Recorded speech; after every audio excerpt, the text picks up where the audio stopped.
Fascist সরকারের দলীয় প্রতীকে স্থানীয় সরকার নির্বাচন পদ্ধতি বাতিল করল অন্তর্বর্তী সরকার। অন্যদিকে নির্যাতন গুম বন্ধে ফৌজদারি আইন সংশোধন করে অভিযুক্তকে সুরক্ষা দেওয়ার বিধান রেখে আইনের সংশোধনী অনুমোদন দিয়েছে সরকার। উপদেষ্টা পরিষদের এসব সিদ্ধান্তের কথা জানান আইন উপদেষ্টা আসিফ নজরুল এবং স্থানীয় সরকার উপদেষ্টা আসিফ মাহমুদ সজীব ভূঁইয়া। আরও জানাচ্ছেন জাহিদ রহমান।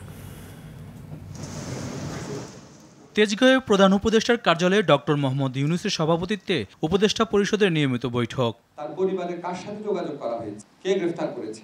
ফরেন সার্ভিস একাডেমিতে প্রেস ব্রিফিংয়ে তুলে ধরা হয় উপদেষ্টা পরিষদের সিদ্ধান্তের কথা। আইন উপদেষ্টা জানান, ফৌজদারি আইন সংশোধন হচ্ছে। কাউকে গ্রেফতারের সময় সংশ্লিষ্ট সংস্থাকে অবশ্যই অবহিত করতে হবে। যে পুলিশ গ্রেফতার করছে তাকে আইডেন্টিটি কার্ড দেখাতে হবে, এটা ম্যান্ডেটরি।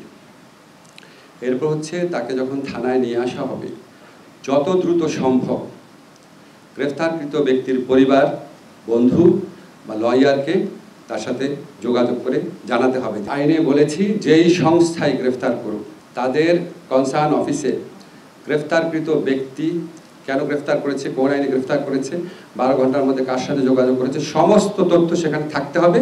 স্থানীয় সরকার উপদেষ্টা আসিফ মাহমুদ জানান, রাজনৈতিক দলগুলো একমত থাকলে জাতীয় নির্বাচনের আগেও হতে পারে স্থানীয় নির্বাচন। যে ধারাগুলোর মাধ্যমে দলীয় প্রতীকে নির্বাচনের সিদ্ধান্ত হয়েছিল, সেই ধারাগুলো আজকে বিলুপ্ত করার প্রস্তাব উত্থাপন করা হয়েছিল এবং সেটা উপদেষ্টা পরিষদে অনুমোদন করা হয়েছে। ফলে দলীয় প্রতীকে স্থানীয় সরকার নির্বাচনে অংশগ্রহণ করার আর কোনো সুযোগ নেই।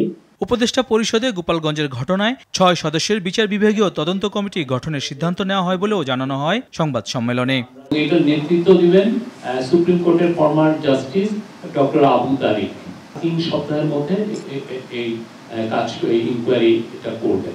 সরকারি কর্মকর্তা কর্মচারীদের নতুন বেতন কাঠামো নির্ধারণে পে কমিশন গঠনের কথা জানান প্রধান উপদেষ্টার প্রেস সচিব শফিকুল ইসলাম।